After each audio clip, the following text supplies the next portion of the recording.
Welcome back to the Motion Podcast. Today we have our first ever guest, Jackson England, number 9 world ranked boxer and number 2 in Australia as of right now. Today we discuss his ins and outs of his journey on how he got to where he is now. Jackson is an extremely humble and down-to-earth human. It's crazy his insights on what he's went through to get to where he is, and I think this episode will provide a lot of value to anyone listening. I genuinely think this episode can help change people's perspective on life. I hope you enjoy the episode, and I'm keen for you guys to listen to this one. Jackson England. How are we? Thank you for getting on the podcast. First guest, and we have a professional boxer. Yeah. And you are number 2 in Australia? Yes, well, technically number 1 from the, but with the lack of activity at the moment until Feb 26, that's when the next fight is. Then obviously we'll see where we go there. But yeah, number 2 in Australia at the moment and number 9 in the world. That is it. That's crazy. And you are 27 years old? 27, yeah. I'm an old bastard now. How long have you been fighting?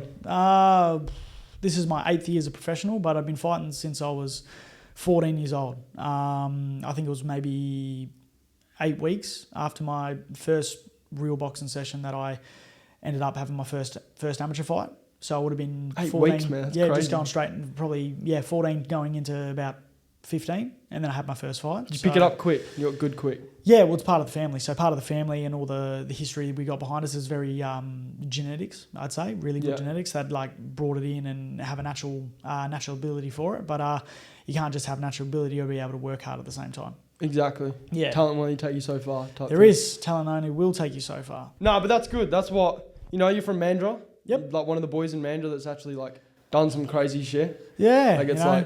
Mandra's a beautiful place. WA, Perth, Mandurah, I love this place. I am from Western Sydney originally. Shout out to the Penrith boys and everybody over there, and to Mark bringing over there. I wouldn't be in the position where I am or be where I am without coming from somewhere like that, and experiencing what we experienced as we were younger, and blessing coming over here to WA. Beautiful beaches, beautiful people, the lifestyle. It's amazing, and I probably wouldn't be the person without coming from there, coming here and pursuing my career and doing what I've done. Who knows what would have happened if things were different. But instead of looking back, I just keep looking forward. Exactly, yeah. I think that's obviously a big contributor to why a lot of people are successful. They come from some sort of a town or something where it's very obviously where you're from, it's dodgy as fuck. There's shit happening left, right, and center. It's shit like that, it's either going to motivate you or it's going to push you into that more. Hey, there's bad places everywhere, again, who am I to judge? Who am I to have a stigma and say? Because everyone's really quick to judge and real quick to, put a label on something. And there's bad places everywhere in the world. Sydney's bad, Melbourne's bad, WA's bad. People hear about things over here and they get their mind blown as well. But I'm very much, open to all interpretations. And I don't let that stuff sweat me because I'm my own individual. I'm not going to let something or somewhere, dictate how I should be. At the end of the day, I take parts from everybody and the people that have influenced me in my life, and I try to be the best version of myself every single day.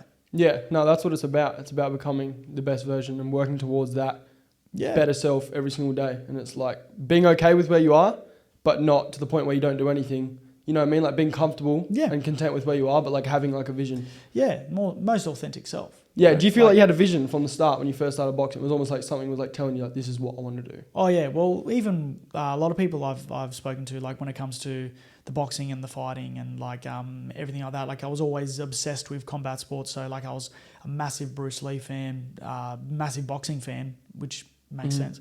But I was very much it was torn between the two of dance, performance, because the family's quite musical and gifted when it comes to dance, singing, all that sort of stuff. And then it's also bridged off into the fight aspect. So on my dad's side, it's all boxing history and they're all talented dancing-wise as well. And then my mum, same thing. Not the fighting part, more the dancing, all that sort of stuff. But my mum's a goer. She'll fight. She won't shy away from a fight either. But that was always torn between the two. So when I got to about 13, 14, my stepdad was actually the one who got me into it. He said to me and my sister one day after school, took the Foxtel card because we were after school. I was always out of the house, but when we were there, we were just sitting there. After school, we weren't doing much. And he gave us the ultimatum. He said, you kids need to decide what you want to do.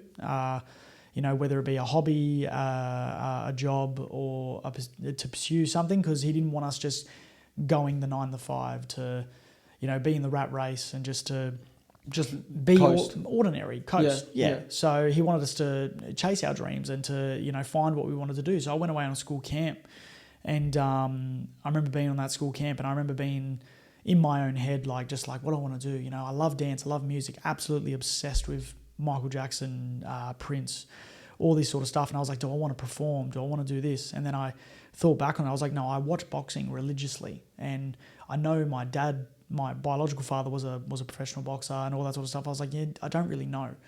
And then I remember coming back from the camp, and I said to him, I was like, I want to box. And the very first class I went to was at Maury's Martial Arts down here in Erskine in Mandurah. And the very first session was a sparring day. So I just got thrown in there to spar.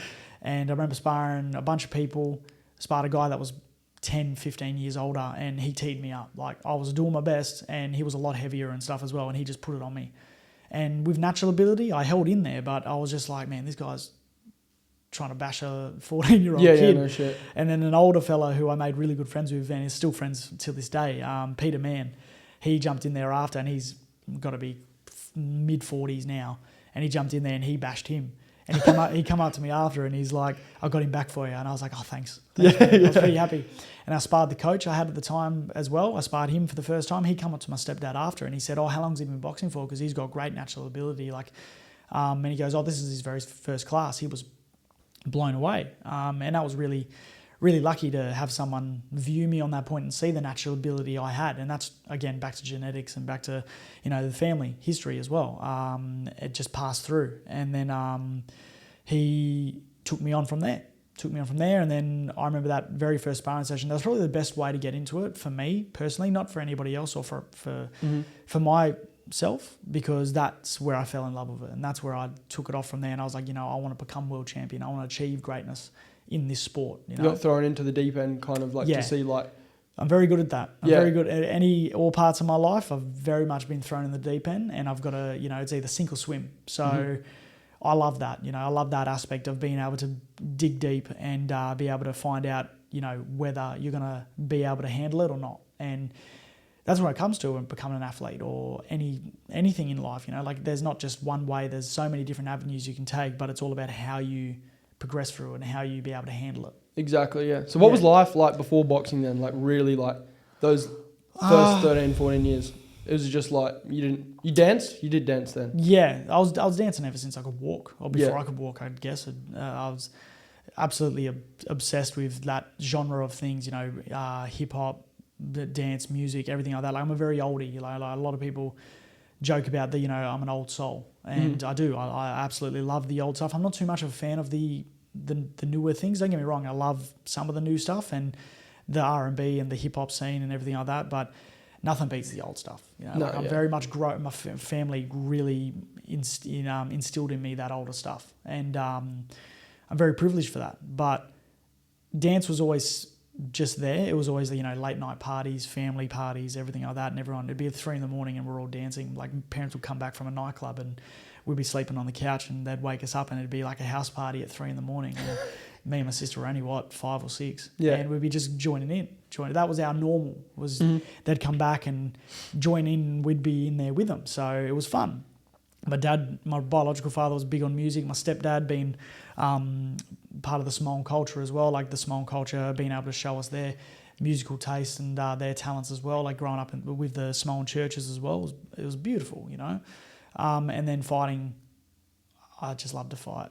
Like you said, getting thrown in the deep end. It's that. Thrown in the deep end. But I think it's just many walks of life, and not being quick to judge or not being nervous to not bridge through that part of areas of life, feeling like you can't be a part of it. I'm not Samoan by blood or by anything, but to be welcomed into the Samoan culture, I'm very privileged to do that and be very blessed to have that. And I've had nothing but support from my Samoan part of the family and from my stepdad, and be able to wear the ulafala when I walk out and I fight, the red beads, and to be able to have that title and wear that, and pay respect and have that side, I'm very, very lucky to do that. But I think it's also, again, different walks of life, different things, you know, like having from a dance background to a fight now. And I still dance every day. Mm-hmm. I can't help it. Still enjoy it. Still enjoy it. I still love it. I danced for a job when I first left school. Mm-hmm. Very erotic kind. Yeah. Which I love to joke about. And even people bring up all the time, you know, like I still remember leaving school and I remember, who was it? Some fucking idiot. I forget his name now. But he's a good friend. He's a fucking idiot, but he's a good friend. Yeah. He said to me, what are you going to do, Jackson, when you leave school? Are you going to be a bloody stripper? And I said, you know what? Yeah, I'm going to be a stripper. I'm going to be a fighter. Because I was fighting as well. I was in the amateurs. So I was only 16, 17 at the time. I was 16. And he goes, what do you do? Leave school, become a stripper? And I was like, yep, I will. And I'm still going to fight and I'm going to become world champion. I had all these things set. It was all manifested in there. And funny enough, I actually did become a stripper. Mm-hmm. And I was there from 18 till about 22. And then only last year I went back and helped out recently, just like with some of the boys. They asked us if I wanted to go do Fringe Festival. So I went and helped out with Fringe. Not full strip anymore, just jeans. That was it. Yeah. So it was just a shirt off. It was just more of a skit, more fun than anything. But like even the boys there, like made, you know, lifetime friendships with people there. Through the music industry, through the dance industry, and even part of that industry as well, which I'm really lucky for. But yeah, there's so many funny things that I've But it's like, if you look at that, it's like, it literally works in your favour so well, because obviously in boxing, you're going to be in shape, and then stripping, you're dancing. So it's like, you're literally kind of combining both things. The hardest thing in the world, like I think it's actually really funny, because Muhammad Ali said it himself really well. He goes, you know, they asked him in an interview years and years ago, they go, what's the hardest thing to be at the top, or hardest thing about staying dedicated and stuff? Is it the training? Is it this and that? You know, like, what's the thing? And he goes, the hardest thing is, you know, the women, the nightclubs, the dancing, the drinking, the everything like that. Temptations of life to its fullest. And you've got to be able to bridge into both sides. You know, if you're a full-time athlete, you've got to be able to indulge at times. And that's with family, with having fun, with going out, with everything. My biggest thing, I'd probably say as a habit, is you get me on a dance floor, I'm not going to get off. You know, or you take me in a public scenery where it's like vibrant and there's lots of people. I'm a very social person. That's my biggest thing. Is like, oh, it's 11:30. I've got to get up and train tomorrow. Oh, 30 more minutes because I'm having fun. Yeah. But it's those sacrifices where knowing that, okay, not drinking, not smoking, not doing anything like that, nothing's going to affect the long run time, because you sacrifice the small things there and then that really don't pay the much dividends. It's not going to do that much. Just like 30, 40 minutes sleep. 30, 40 minutes, and then nothing you're going to waste time over. Like, oh, there's going to be another party the next weekend. There's going to be another time people are socialising. Life still continues to go on. Mm-hmm. And what you sacrifice now is what you're going to make up for in the future. Yeah. So I learned that very early on as well, you know, being 14, 15 years old and being like, nah, I'm going to go run. I won't go to this house party. I won't stay out too late, even though that's my hardest thing. Like, I love socialising, love being around people, love the music, love dance, love being around. And there would be times I would go too far. I'd be stranded in the city at 2:30 in the morning because I've gone to a dance competition at 15, 16 years old and I've missed the last train back from the city. And I'm like, how the fuck am I going to get home? And I've been with these guys that are like way older than me. I've been taken into a nightclub in Northbridge and at a karaoke bar and we're hanging out. I'm like, man, how the hell am I going to get home? And then I'd be staying at someone's house on a couch. I'd wake up the next day. Actually, funny story. Actually, that just took me to a funny tangent. One that was on that time. So I went to a dance tournament, old school hip hop dance tournament thing with a bunch of guys. And I remember I got stranded there, and it was 3 a.m. and some guy I'd never met. Some guy I stayed at his house. And I remember I didn't drink, didn't do nothing like as normal. But I remember waking up at like 7 the next day and being told by the guy that night, like, oh, you can crash here, it's all right. Had no idea who he was. I was just like, this is my only option and I need to sleep. Woke up to him playing Tekken next to me. So like my head was on the other side of the couch. My feet were touching his legs. And I woke up and he's playing Tekken next to me. And I'm like, that's not the same guy I spoke to before sleeping here. So the guy I thought was his house. It wasn't. It was someone else's house. And this guy lived there. And he was this really like just introverted, like geeky dude playing Tekken. And I'm like, hey man. And he goes, you're Jackson, hey. And I was like, yeah. And he goes, oh, nice to meet you, man. This is my house. I was like, what happened to, what's his name? Oh, he doesn't live here. I said, so is it all right I was so awkward. I was like, what do I do? So the next 2 hours I sat there, watched him play Tekken and just made friends with this guy. The same guy who dropped me off, who is a good friend, come back later and he goes, oh, how you going? And I was like, dude, why did you drop me off here? This isn't even your house. And he goes, oh, I just thought you'd be all right. He's pretty cool anyways. I said, yeah, but how awkward. Like, you've just left me here. I was only 16. I was so spun out. He dropped me off at the train station at Esplanade train station. Supernova was on, the big anime thing.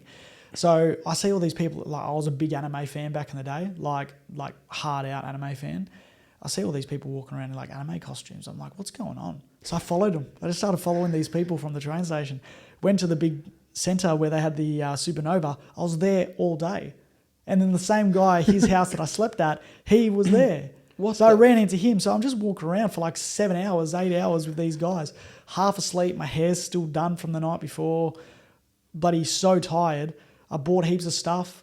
Got the train home later on that afternoon. My mum's ringing me off the phone, like off the hook. Everybody's trying to find out where I am. I just was in the most random spot. Random spot with the most random people. I was just like, I just drifted.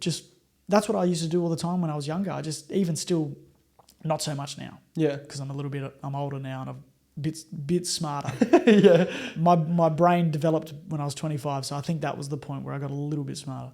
And I remember getting off the train. I had all this shit with me, and Mum was like, "What have you done?" I said, "I've only had a few hours sleep. I ended up going to Supernova. Now I'm here. What do we do? What do we do now?" So it was just but that just reminded me of such a random thing. But that's what I used to do all the time as a kid. And then Monday morning, train. Yeah, just back on it. I'd run from Falcon to Halls Head High School, train, and it was just, that was normal. Then for me at least. But yeah, that was a really weird story. There's a lot more as well, but that's probably the most mild story out of some. Even that's fucking random as well. It was just random, it was. But I was a real random like that. Like, just let shit happen kind of thing. Yeah, just go with the flow and let shit happen. Where now being a bit older, I'm a little bit more cautious now. I'm like, oh, maybe that's not a good idea. But I also think about what's the next day, what are we doing? Once you have kids, that stuff changes. But yeah, definitely was really random when I was younger. So you moved over here when you were like 15 then? No, 11. 11 when I moved over here from Western Sydney. And I think about when me and my mates over there used to run amok over there. That was random as well, but we didn't know. We were just kids. You know? Yeah. We weren't troublemakers either. We were just... The surroundings around us were a lot rougher than what we assumed and thought. Now that we're older, we're like, wow, yeah, that stuff was pretty full on. But you think it's normal then? Normal, like, yeah. You get into a normality, you know. Yeah. But like then, when I went back there when I was 18, 19, and I was labouring different jobs while stripping and training and doing everything like that, it was an eye-opener, definitely an eye-opener. I got to about 5-6 months and I said to my biological dad, I said, look, I'm going back to Perth. I said, this is just, it's not stable, it's unreliable, it's too much. It was a bit upsetting, obviously, because I made that decision to go there, but unfortunately, it's just not for you. Just not for me, no, just that rat race and that whole full-onness of the way over East is. Like, it's very much like go, go, go, where Perth's very... It's busy as fuck. It's busy as, you know, like where it's good for a short term, not a long term. Like a holiday. Good for a holiday and stuff, you know. But like over here, I love the lifestyle here, you know, knowing that it's so cruisy. Everywhere you go, there's basically a beach. Like, yeah, it's good in Gold Coast and Brisbane and everything like that, like over in the coast where you can go do that. But the still very Miami. It's very full on still. I don't know. Like, I'm not bagging it, but I just prefer Perth. Like, you know, like Perth to me is a hidden gem. You know, like even when George Kambosos come over here and he fought Vasil Lomachenko, like even George was blown away of how cool Perth was as well, like Fremantle, like everything like that. Like just seeing how the lifestyle is here, it's very different. You know, and people who come from over east come over here for a holiday, or they come here and they're like, "Oh, Perth's boring. They don't know what to do." Because they're so almost used to that, like quick. Like everything. There's so much to offer, and there's so much of this and that. It's like, no, Perth's got heaps of stuff. You just are going to all the generic places, or you're going to all the places that you feel are gonna be busy or gonna be thing, but you're just looking too hard. Like it's the places you find in Perth that are hidden, that are like that blow your mind. Like there's so many good spots in Perth City. Like everyone goes to Scarborough, Cottesloe. They go to all the holiday places. Yeah. There's so many hidden gems here in Perth. It's so much fun. I've had some of my best nights out here in Perth. Yeah, 100%. You know? And always sober. Yeah. Always sober. Never drank. Have you ever been drunk? Ever done any like smoking? Anything? Never smoke. Definitely drank at times, but like only on special occasions. Like I'm not one to like let's just get drunk for the sake of it. No, yeah. But definitely on special occasions, I've had a few too many, and I'm no different. I'm exactly how you kind of just like more. I'm just a louder version of me, and more of a piss taker, more of a like someone who makes fun of people, and I like it because I do that in general anyways. But I'm just louder. In the back of my mind, I don't let myself go too far. I'll have like, if it's a social gathering, 1 or 2, and then I'm like, all right, I got to drive home. I got to train the next day. I got to do everything like that. Like little indulgence is okay because it's not going to affect you exactly for the next day. But I very much always have that balance of knowing, when's enough. Work-life balance and like training and everything like that. I always plan for the next day and not going too far and all that stuff. But it takes time. You got to learn. That's a skill of its own. Definitely, 100%. I want to just touch on like what was it life like when you were like in like the trenches of like grinding to become pro? Like obviously, like you don't earn a lot of money as an amateur. No. Well, you don't unless you got like sponsors that are paying you, helping you and everything like that as an amateur. Which I didn't have that privilege. I only had 22 amateur fights as well before I made that decision. I want to go pro. I think that was the best decision I made as well because I more had a pro style compared to an amateur style. Like there's specifics in that, which definitely, for the boxing people who know that as well, like there is those, the amateur-like style compared to the pro style. And I always more sat well with the pro style. But I think... Did you ever lose like hope? Like ever like, fuck, what am I doing, man? Like, fuck. All the time. Yeah. But those are the times where you got to rekindle to come back and know that, tomorrow's another day. Or you look at it almost like, what's the alternative? Like if you don't do this, it's like... I've had that conversation with myself because from personal experience, I'm my biggest critic. I'm the hardest on myself. My coach can shout at me. I can have people tell me this, that and the other and critique me and badmouth me, do whatever. I don't care. Like, I care about what my coach thinks because he's the second man there to help me to my goal to achieve. And family and people in the boxing world, like my family's got, they're very credible in the boxing world, especially in Australian boxing. But listen to their opinions, critique, adjustments, everything like that. I'll listen, I'll be fine. And it's positive reinforcement. But I'm my biggest critic. So even from 14 onwards, my one goal is become world champion, be in the Boxing Hall of Fame, leave a legacy behind for my children, pave the way for them, provide for my parents and my partner and my kids. So many goes through those points. I fight so my kids don't have to. I make those sacrifices for them. But I'm the biggest, hardest and most critiquing person on myself. Like if I have a shit day of training, like it was actually my coach who broke the cycle of me being too hard on myself, but it still comes up. Like conversations I'll have, like, why am I doing this? Why am I here? Like I'll have an off day and it's not even that bad. It's maybe 75 to 80% of how I am. Yeah. But because I'm expecting 100% of myself every single day while training 3 times a day, it's like a performance anxiety almost. It almost is. It's like, I've got, I know where I'm at. I should be better than this. But it's having the realization, especially in time, as I've gotten a bit older now as well, and being professional for 8 years, those trenches, those hard times are what built me to where I am. But I almost get lost in those times where I'm like, I know where I'm at. I know where I've been. I know how hard this is. Why am I struggling today? Yeah. Could be mental, could be physical, could be anything. But instead of me asking the question and actually taking a breath to relax, which I've learnt to do now, I'd be, you're weak. You're what's wrong with you? Yeah. You're hopeless. Why am I here? Do I really want to do this? I hate this. I hate me. Like I'd look at myself in the mirror and I'd be like, what's wrong with you? Why are you not performing? Why are you not doing this? So a problem of mine, I definitely had a temper when I was younger, but it wasn't a temper on people and on other things, but I had a temper towards myself. So people do anything. Like people could say something or do something and I would put that on myself and put it on my shoulders, and people would be struggling or people doing stuff and I'd put all this weight on my shoulders and then I'd just snap. It's like a lot of time in school, like I'd flip and I'd snap, and I wouldn't mean to, but there'd be times where I would, but it wouldn't be always on someone else. Yeah. It'd be directed at myself. Yeah. So I put a lot of pressure on myself. Self-sabotage yourself. Self-sabotage. Yeah. Massively. And it wouldn't be towards alcohol, drugs or anything else. It'd be physical. So it'd be like, okay, well, I've fucked up, or I've done this, I've done that, so I'm going to go train and I'm going to go run 15K. And you just belt yourself running. Belt myself. Yeah. And then the next day I probably can't walk, or I probably and I've just made it worse. Yeah. But at the time, that's my getting that negative energy out of my body. Yeah, getting my out. Yeah. So I'll do that, and there's been many times where I've looked in the mirror and I've been like, you're hopeless. You can't do this. Why am I here? You're not good enough. Even now, you get it still, something like rarely? Yeah. Or is it like still I'm human. Like, yeah. We're all human, man. Nobody's perfect. Yeah. And like, even there's times in my life, not even towards training, like as a father, as a partner, as a son, as many ways in life, as a fighter. Yeah. But it's also trying to separate myself from not being Action Jackson, the boxer. Yeah.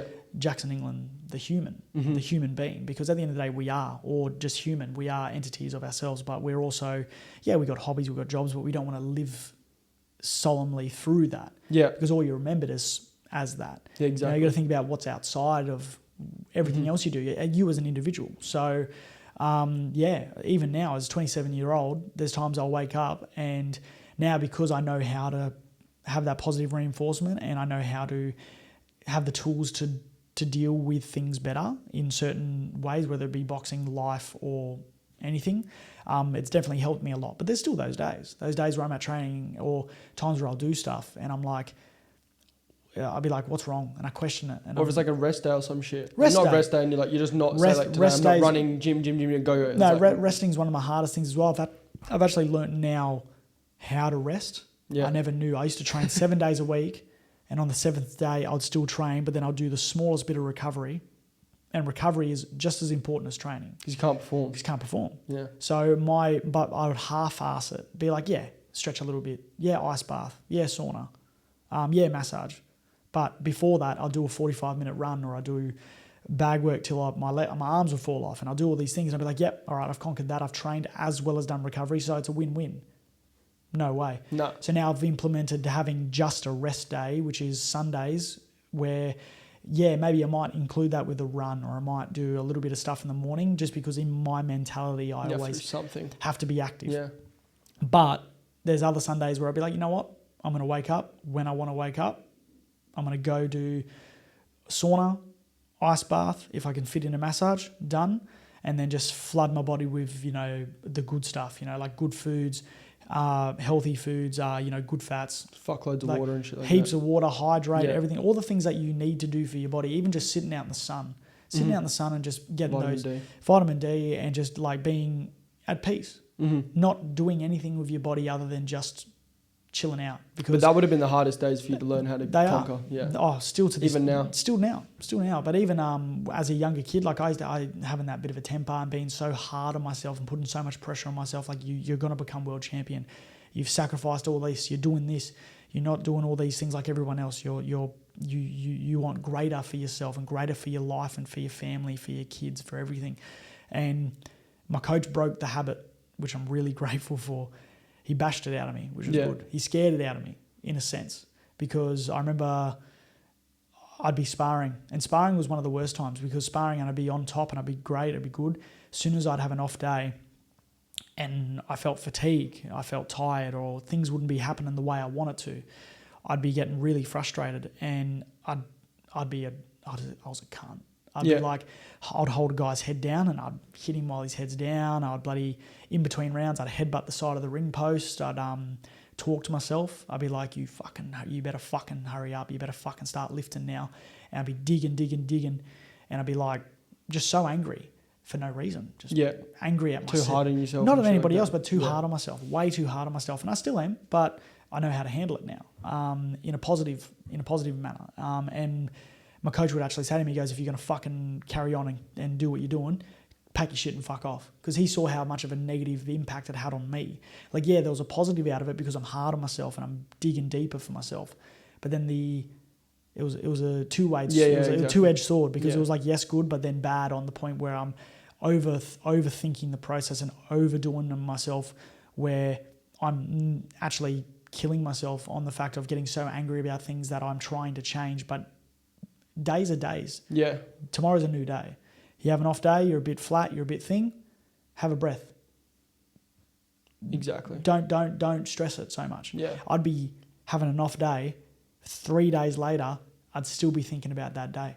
And then it's affecting you for 3 days. Affecting me for 3 days. It's on my mind. I can't sleep, can't eat, can't do anything, can't conversate with people when I'm a social person. Because you're just pissed off. In my mind, I'm like, something's wrong with me. And then it's not until I have a good day, I'd forget all about that day. 3 days later, I have a good day. Oh, I'm good, fine, whatever now. Until the next one. And that's how I used to be. And then coach would have a crack at me and do that. And I got to thank him for a lot of the development of myself as well. Like him, my stepdad, my real dad, a lot of influences in my life who have built me to shape me to be the man I am today, which I'm very privileged for. But it was our first trip to Thailand that completely broke that for me. And being able to be there and train in Thailand, it was a retreat for 10, 11 days.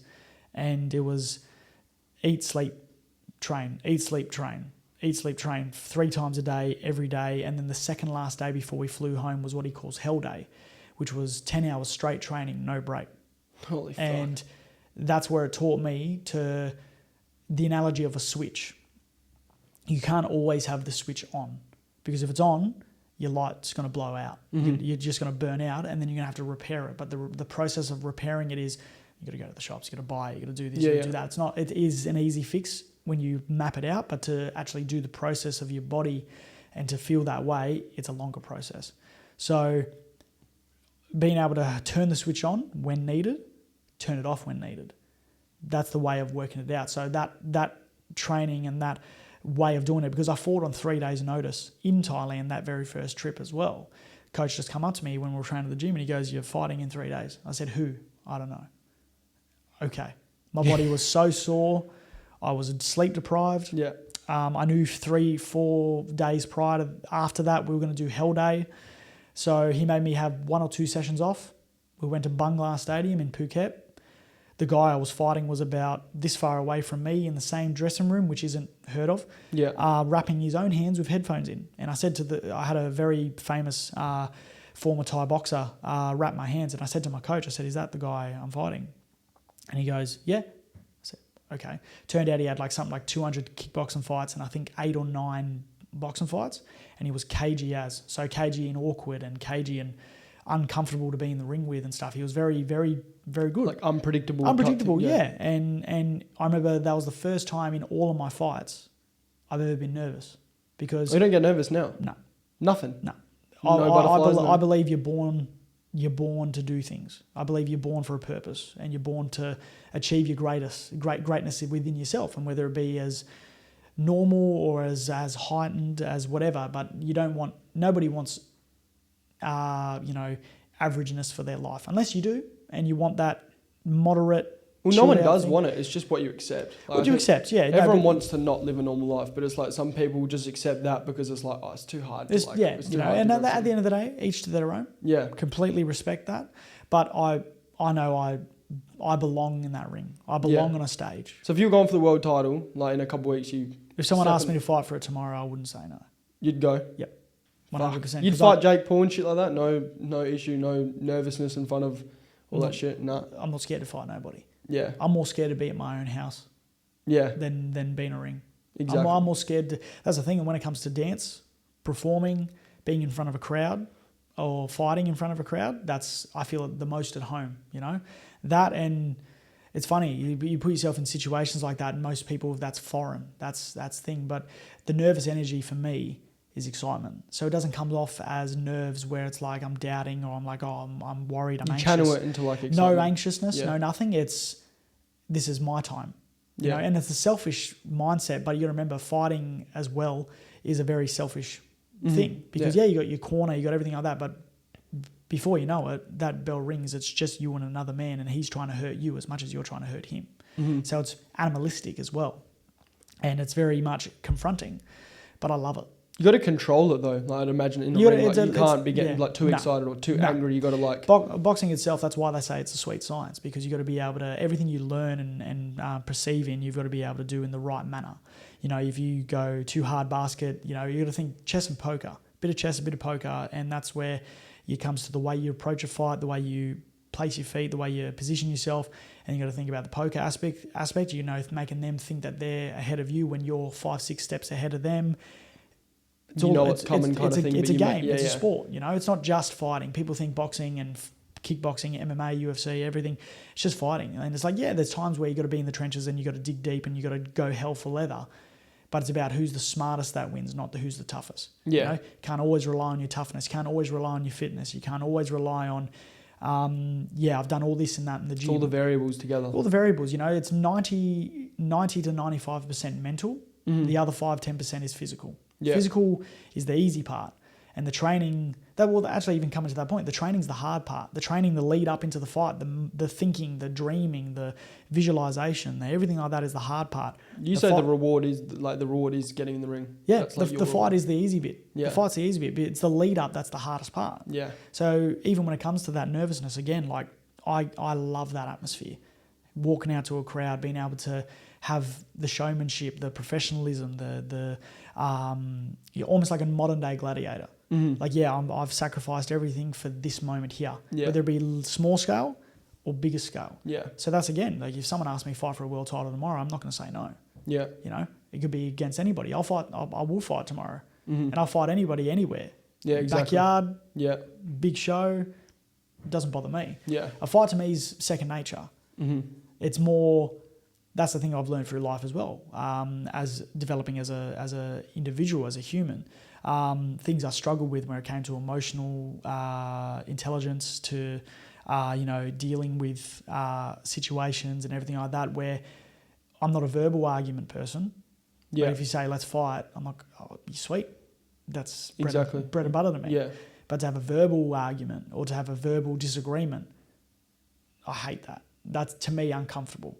Yeah. I'm someone who's very chilled and very, very able to speak and be in that space. But if someone wants to argue and carry on, I'm looking for the opportunity to fight because it's easy. And it's like what you know. It's what you know. Yeah. And it's something to me that's comfortable, where someone says they want to have an argument and have a talk about something, like, oh, not really, nah. But now, as I've gotten older, I've learned to be able to have the tools to do that again, you know? So again, like there's so many variables you can take through life. And fighting, not fighting. And obviously you fought in front of thousands. What's the biggest crowd you fought in? Ooh, I don't know, actually. Couple thousand. Couple thousand, I think. Yeah, or maybe less. Oh no, a couple thousand, I'd say. Yeah. Definitely bigger crowds to be in front of. Yeah. And that's what I love. The bigger the crowd, the better. You know? Yeah. Because it is a performance at the end of the day. It's prize fighting. So you want to be able to put a show on for the crowd. Like, the best way I think about it is you want to be able to put butts on seats. And it's not about money to me. It's about showmanship, making sure that how hard you train, how hard you perform, how well you perform speaks dividends for everybody. So then people can come there and be like, I remember him, I know him, I'm a fan of him, I like him. Not only as a fighter, but as how they hold themselves, as a human, you know, because what's more authentic than going out to a ring and fighting someone? I know everyone likes a circus, like Jake Paul and blah, blah, blah. Like you say, it's not really like, it's more like influencer. It's influencer stuff, you know, like, and at the end of the day, I think what Jake and Logan, wherever they're doing and whatever the thing is, like, they're making big money, but they've got a process of how they're doing it and the way they're doing it. They're turning heads, and what it is, it's bringing younger eyes to the boxing world, which is good. But every conversation I've had with a 14-year-old now is, I can't wait to watch Jake Paul fight in the weekend. Or he's fighting this guy. And it's I go further back. Like, I'm a boxing historian. I'll go back to, favourite fighter of all time, Sugar Ray Leonard. I'll go back to Leonard Duran. I'll go back to Leonard and Benitez. Like, all these big names. And I will tell younger guys, and they're scratching their head. They don't know what's going on. But those are the guys, like, even old Ali stuff, Sonny Liston. Even further back from that, you think about, Willie Pep, like all these big names. And those are the historians that have made what boxing sculpted, made boxing what it is. You know, Ali's the greatest for a reason. Yeah. You know, not just on his boxing ability, but for bringing that showmanship to the sport. You know, before him it was Jack Dempsey and all these other guys who were just brutal fighters. And boxing is a brutal sport. Again, you know, boxing, no matter how much we may love boxing, it will never love us back. No. Like, it will eat you up and spit you out like you're nothing. Mm-hmm. But no matter what, we seem to be drawn to it. We love it. So... Yeah, I don't know. Like, that's what I see. Like, when obviously I've never watched Jake Paul and all that, them fighting stuff. I just think, again, it's just a big marketing thing. It's all like... It is, yeah. And it's more like... They know that it's like fighting controversy. It creates hype. Yeah, and they structure it for the crowd that they're doing, and they want people to speak. They want people to see Jake Paul lose. It's the same entity that when it was Danny Green and Anthony Mundine. Yeah. Danny Green and Anthony Mundine. And Danny was, the golden boy of Australian boxing. He was, everyone loved him. And then Mundine was the bad guy. And you got to have your bad guys. You said it was the opposite though. You said like you've met both of them. I've met both of them, and like Danny's great. He's a great individual, and then Mundine, he's a wonderful individual. Like talking to them both, it's like, wow, you guys, this is where cameras and media circle, and me experiencing that a little bit myself. Like all it takes is one little thing, or how you present yourself even to the public. Saying something like and all it takes is the media to twist and do whatever. Like Danny's a phenomenal guy. Being able to spend my time with Danny and be with him, he's an awesome individual, and he's a beast of a human as well. And then Mundine, all you heard was, he's the bad guy, he's this and that, he's talking this, he's doing that. He's one of the quietest guys I've ever met, and he's so nice. And he's got a bit of the family history as well, like with my uncles Nolan, Ricky, even my old man. It's a privilege to meet these famous boxing names, even Barry Michael. Oh, shout out to Barry Michael.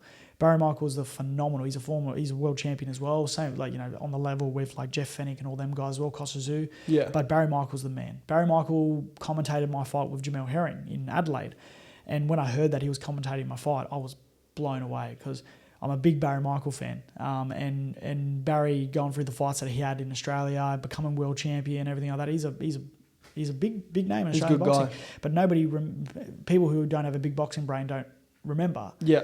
But Barry was phenomenal. He was such a good fighter. And watching him and Lester Ellis when they had their fight, like that was a cracker of a fight. If you ever get a chance, look up that fight. Yeah. It was honestly 12 rounds of just mayhem.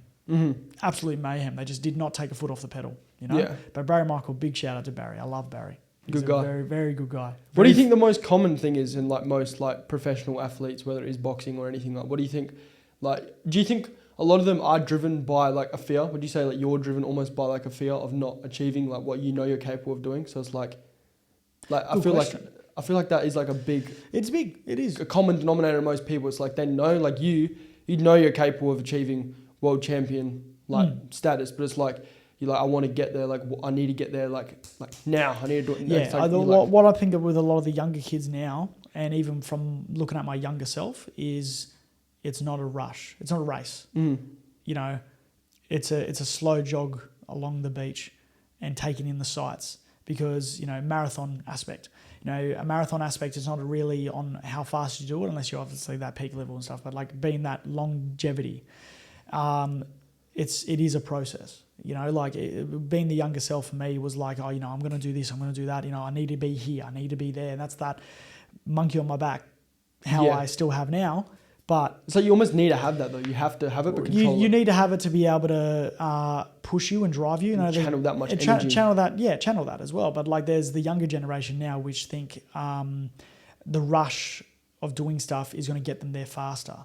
Where from experience, taking a step back and actually being able to listen and reevaluate has spoken massive, massive turns in my career, from development, from life, from a lot of things. Because rushing somewhere may be good, but lack of experience, lack of a proper mindset, going in there with the wrong mindset will almost counteract what you're doing, because you think in one process of one thing that you're doing, and then all of a sudden that gets shattered because it didn't go the way you wanted to. Then you've lost your purpose almost. You're almost lost it. You're questioning, and you're like, oh, well, what I said didn't go to fruition. So what do I do now? You're lost. It's about being able to have those different ways of handling things, and being able to let things set more. Let things settle in yourself. Like, if I do get a fight for a world title tomorrow, let that sink in, Yeah. Don't go balls to the wall. Oh, well, whatever. I know this is what's happening. It's like not being credited for that. Like, actually let it sit with you and be like, yep, all right, I'm ready. Yeah. I'm ready for this.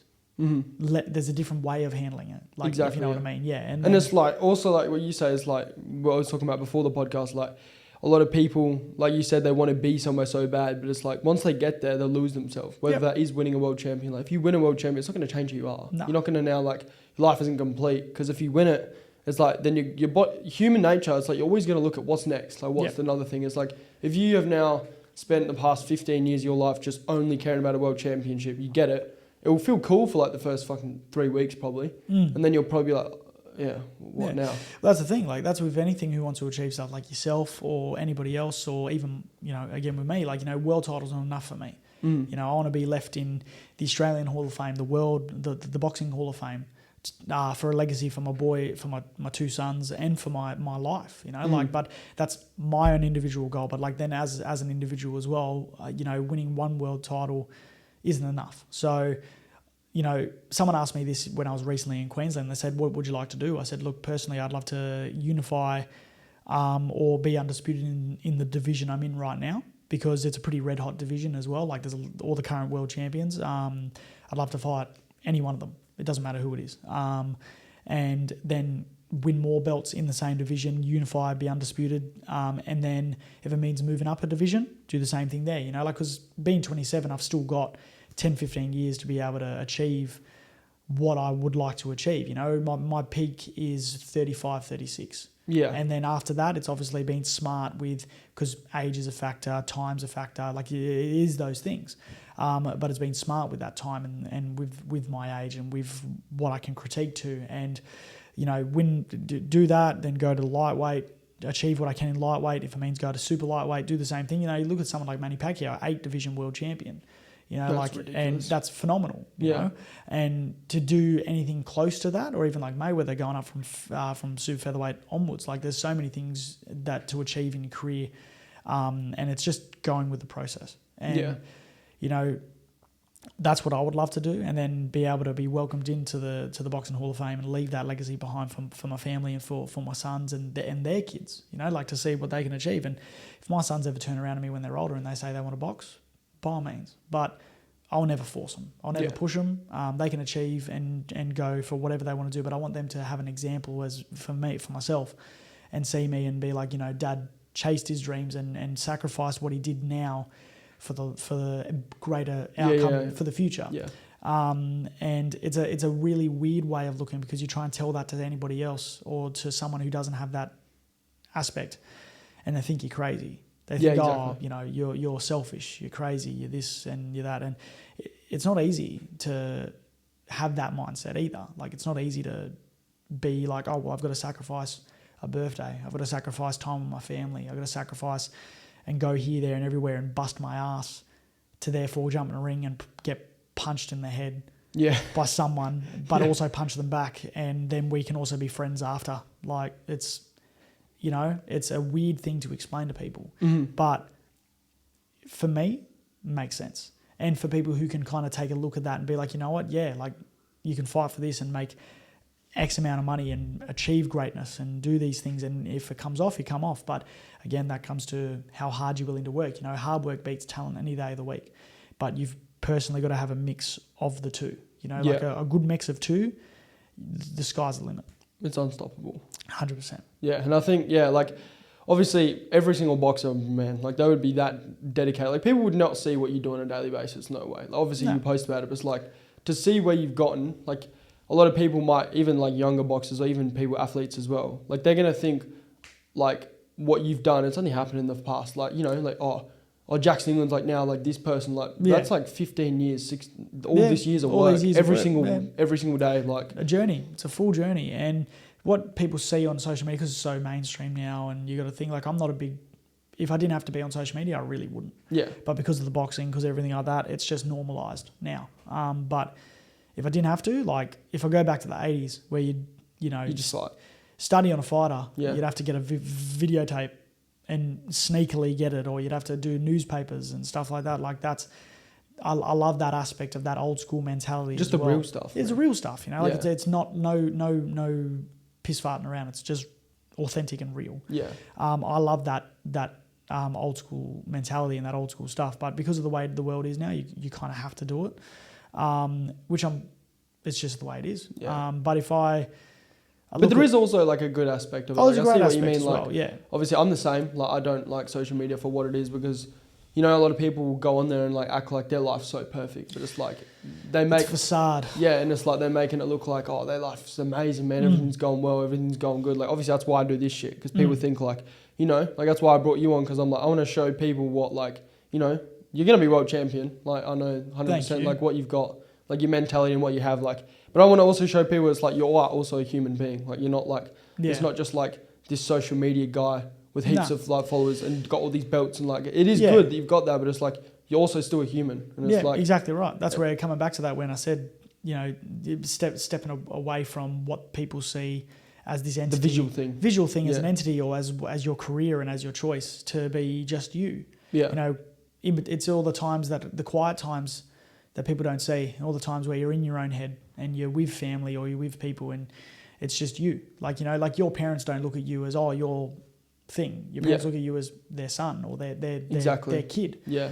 It's a different way of viewing. Your partner looks at you as their partner, but then they also see the sacrifices, the bridge that you do. Like, you know, I take my hat off to my partner. Like she's phenomenal. Like for us to, you know, reconnect after years ago meeting when I was 12 and she was 13, and, you know, full circle coming back after many years, and us being together now almost 2 years now. Like she's phenomenal. Like the amount of support I have from her and my family and friends and everybody as well. But like the sacrifices she makes with her life and her things like that, you know, like it's definitely, you need people there that are going to help bring you up as well. You know, like your partners and your family and people are there to support you, but they're not there to gas you up. You know, if you're lacking, someone's going to hold you accountable. Yeah. You know, if you're not willing to hold yourself accountable, someone else has to. Yeah. And that's what I'm grateful for. You know, not only does she hold me accountable, but she also supports me. She believes in me. You know, times where I won't believe in myself, you know, and that's what you need. You need people that are going to constantly be on the journey with you, and they're willing to stick by that journey as well. Did you ever go through parts of life where you had to almost be by yourself because you felt like everyone you were around? Obviously before you were like very established in what you're doing. You know, you're going to tell someone, I want to be world champion. Like, fuck are you? Like just some normal fucking kid. Do you think you're going to be world champion? Like, it's like you'd have that all the time. I've had people from high school, and I've had people like that I've caught up with 100% do that. You know, like they've said, you know, oh, look where you are now. Like it's amazing. And you know, like you worked really hard and everything. And I think, but I'm not going to rub it in face. I'm not going to be like, yeah, look at me now. Watch this, watch that. I thank the people who doubted me. You know, I thank them for, you know, giving me the purpose more to achieve greatness and to achieve what I want to do. And there's still so much more I want to achieve. Still way more than where I'm at right now. Here's good. Yeah. But it could be better. It's going to be better. And I know that. And that's me. That's where I give the people the change up of motivation and drive. It's a massive difference. You know, people are motivated, 2025, New Year's resolution, motivated for a couple of weeks. Their body's sore, they stop, they get back on the drink, they get back on the thing, they go party. Oh, I'll get back to it next week. I'll get back to it next week, you know. Like, and then again, each of their own. Some people have great willpower and great drive and great thing to be able to change that into drive. But that's the difference. Motivation comes and goes. You know, if you're set on something, that's where drive instills. You know, like your drive is that inner fire in your stomach where it's like, I can't live without this. You know, like you wake up at 4 a.m. because I have to do this. It's like a job. And sometimes, like, I think that drive, well, for me, it's just fueled by fear. Yeah. Of like, I have to coming do back this to fear again. Like, I think a lot of it, when I think about successful people, I've listened to a lot of podcasts, listened to a lot of people. Obviously, I'm not saying all yours is fear, but like, I imagine an aspect of it is like, not fear of like, oh my God, I'm not going to make it, but it's like, I can do this. Like, I need to do this because I can do this. I fear not achieving this because I know I can do it. Yeah. And that's definitely 100% hits a nail on the head there for me. Like coming back to fear and stuff, like it's something for myself where it's like, I'm capable of doing this, and everybody's capable. Yeah. Some people it hits harder than others. It hits me harder than others because I've got all this. I look at myself and I see all the talent and all the things and all the mistakes that people pass from me and like have unfortunately they've let their talent slip away or they've let their time slip away. They could achieve greatness, but unfortunately life happens in very many ways and people just unfortunately don't get that good run. But nothing's ever stopping you. And like I tell any young kid or any people pursuing to become a boxer, a professional athlete, anything in their walk of life to chase it with everything they've got in their body. You know, no letting off, no doing nothing, just completely sacrifice and put yourself in there to achieve greatness. Like everybody's capable. There's no if, buts, or maybe. It's just what you're willing to sacrifice. Everybody's willing, and everybody's able to, no matter what. It's like again what you will like give up to get that. 100%, that's what will dictate if you get it or not. Like if you half-ass it, you're gonna get a half-ass result. Yep. That's like the best way of putting shit like that. Exactly right. Yeah. It's like no one's different to achieve different shit. Like no one's a hero for achieving this. It's just like how dedicated they were to achieve that. That's why they got it. Exactly like, right. Look at every top athlete, Michael Jordan and shit. You listen to his fucking documentary, bro. Like he would not stop, bro. Like literally. Yeah. And it's like that's why he achieved that, not because he's some fucking superhuman. It's just because that is what he was like. He was that hard on himself to know the thing, and that's a bit of the mentality again. Like I am, like I still am very, very hard on myself, but I've got the tools to be able to not be so obsessive about that. Because I still am at times. But you've got to have it almost. You got to be, but there's also that time where it's unhealthy as well. But that's where I know now. I know the difference. Before when I was younger, I had no difference. It was just that. There. But it's good now knowing to be able to have that. But again, Jordan, like my stepdad's a massive Jordan fan and, inspired by him and, and even the other greats of all the sports like Tiger Woods, Michael Jordan, even Floyd Mayweather, like all these guys that have achieved greatness, people use them as to be inspired by. And so do I. But there's a lot of people in that aspect that knowing that they go too far down the rabbit hole and they get too obsessed with, you got to be able to take a step back. 100%. It takes time. Well, that's what happened to Jordan, I guess. Like he went to fucking baseball and shit because I think he just he got to the point where like he was that like on basketball, achieved everything. He's like, what the fuck what else do I do? Yeah. Goes to baseball to try to do the same thing, and then got to have different avenues. Yeah, got to have different avenues. So trial and error again. So again, that going back to motivation and drive, like. Driving is what gets you up and out of bed in the morning to make you do this and make you work this and do this because you want to achieve it or because you feel you can't do anything other than achieve it or, I've got to do this because I've got to pay the bills to be able to do this. That's how it was even when I was stripping. Like when I was stripping and when I was dancing, like I was working in labouring jobs when I left school. I was concreting, I was tyre fitting, I was bricklaying, I was doing whatever I could. All at once? Or just where I could. So someone would ring me up to do a concrete job, I'd go do a concrete job. I learned how to do concrete. I also learned how to plaster. I did a bit of plastering. Just little bits of here and there. And then the last job I really had before I became a boxing coach at my coach's gym before COVID was I was a tyre fitter here at Bridgestone in Mandurah and trying to truck tyres, car tyres. It was, like I've done so many different labouring jobs. So I'll do the labouring jobs through the week while training full time, morning and night.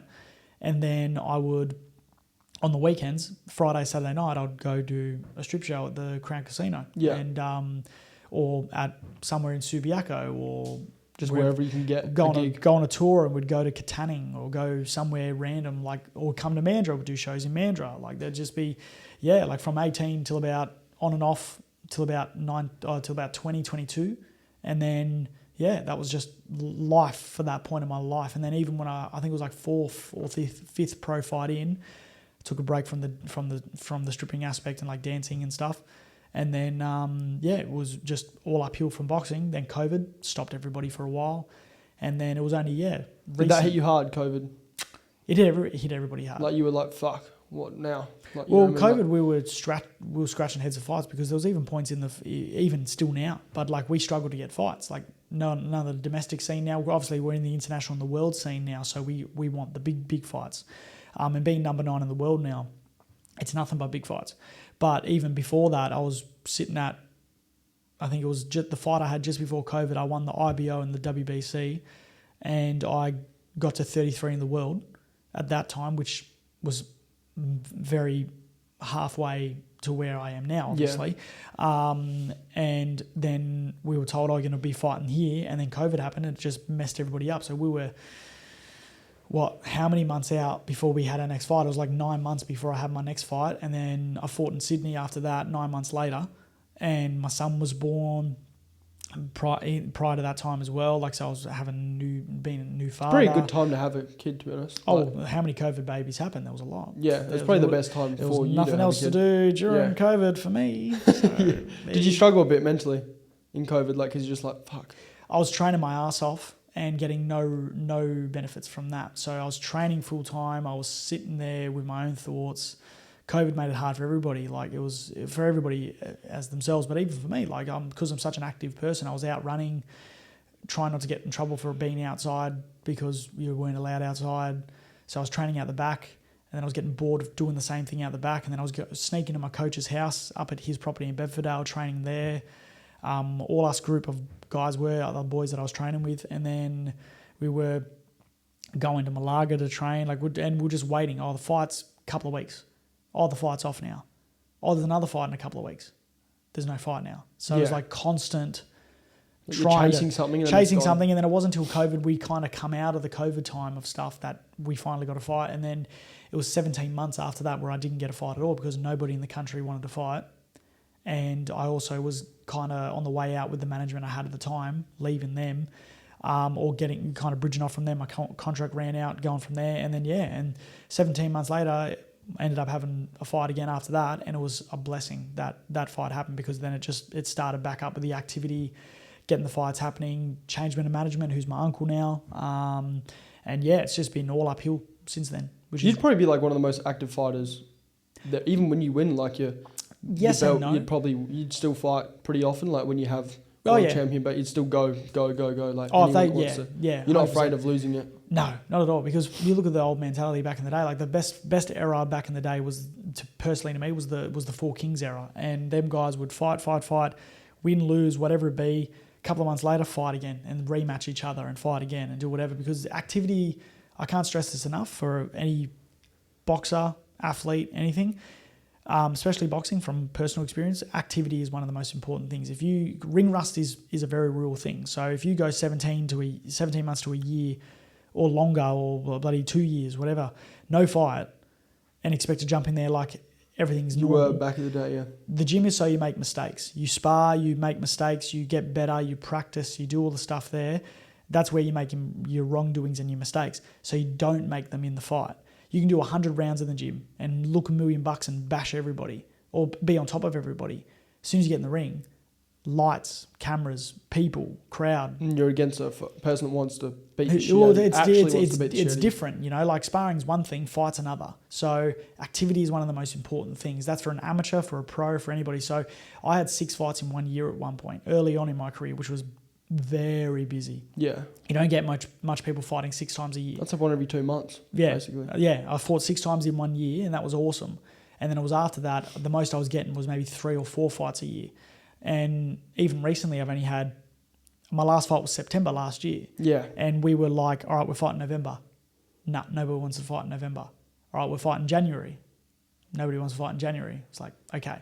And then now, Feb 26, we've been locked in fight, and we've got it, and we've sorted it. But now we've got to process, because it's the new year, it's kind of like starting fresh. So start the activity with Feb, and then I think early April or late March, we'll have another one. And then hopefully May, we can get one after that. So that's 3 off the bat that we're kind of planning for. You got May like pretty much in? May we need to sort out properly, because we want to do a local show, and I want to give back to Mandurah as well after all these years of constant support and from the people, from the city of Mandurah, everybody. I want to give back. So to bring a big show here would be amazing. At the Mark, eh? Oh yeah, do it at the Mark, and like have the privilege of everybody coming and supporting from south or north, whoever. Get heaps of sponsors and businesses behind it as well, so they can have a platform. It's a win-win for everybody, and for me to be able to fight in front of a home crowd again. I haven't fought in front of a Perth crowd since, wow, long time. 20, maybe like early 20, maybe 2022, maybe what 2022? Oh no, maybe 2022 or 2021. And that will be a big fight, eh? It'll be massive. Like you said, you're getting. It'll be massive, yeah. So the plan we want to do is obviously a big fight, possibly fight for that number 2 mandatory position. So it'll be eliminator, so that we can fight for the world title straight after, or have an activity fight after that fight, and then fight for the world title after, because we'll be in the mandatory anyway. So that's the plan, So touch wood. Yeah, we do that, but right now we're just focusing on Feb 26, and that's it. And focus on the guy we're fighting for Feb 26, and just go with the process after that. So where would that move you up to then? Feb 26. Yeah, like what? Being the activity fight, it'll just be to keep busy. Just to get in the keep busy, get in the ring, and that's where again activity is important. So just be in there, fight someone who's on the level of me, and have a good fight. proceed into the next one, and then the next one being into May as well. So yeah, activities being very important because not being stale. You know, yeah, you can train in the gym all you want, but you got to be in the ring. You got to be actively fighting someone. You know, exactly, to have that experience. To exactly right. You know, it's just building more to the resume to be able to achieve what you want to achieve. Yeah. Yeah. Anyways, man, I appreciate you getting on. It was good Thank to chat with you. You got a lot of value.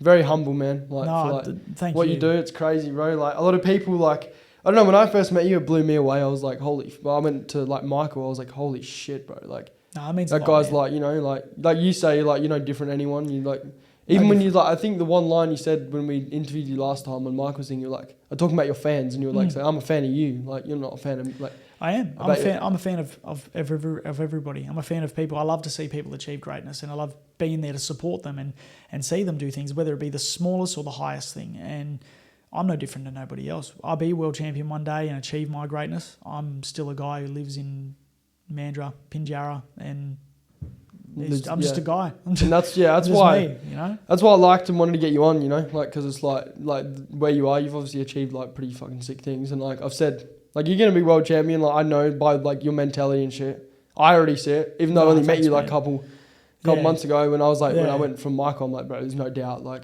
and that like you're someone that I'd want to see like get that shit because I'm a personal guy. Like I'm being myself, you know. Like I don't like the whole circus again. So like people like to put on a front and act a certain way. To me, perfect world, win the world title, come straight back to Mandurah and bring everyone along for a big party. We all celebrate because I bring everyone along with me, you know, like all my friends, family, yourself, everybody, you know, like everybody's part of the journey. Everyone's got a place in my life. Yeah. I've got a big heart. I've got a big heart for everybody, you know. Yeah, that's what I respect, you know, like taking your time out to come on the podcast, first ever guest, like, you know, like this shit's no like fucking, you know, you're not getting paid for this shit. You're not getting like money, you're not getting like fame or anything off doing this stuff. You're just doing it to help me out. Like I appreciate it. Hey, you're a great guy. I loved conversating with you, good friend. So like, why not? You know, like, and I'm just really privileged to be here. Even when you asked, I was like, yeah, well, I'm not going to say no. I'll definitely come up and do it. And it's cool being the first one. So the first on the Motion podcast. Yeah, it's cool. Anyways, man, I appreciate it. Cheers, Jackson. Where can people find you on Instagram? You find me on Instagram, Facebook under Action Jackson England. Yeah. I'm not much of a TikTok user. No. I probably should. Fuck that shit. Yeah, I'm not much of a TikTok user. But yeah, Facebook and Instagram, preferably Instagram, I'd say. But yeah, under Action Jackson England. But yeah, other than that, there you have it. Future world champion, boys. Thank you. I'm telling you. Thank you. Appreciate it. Cheers, Jackson.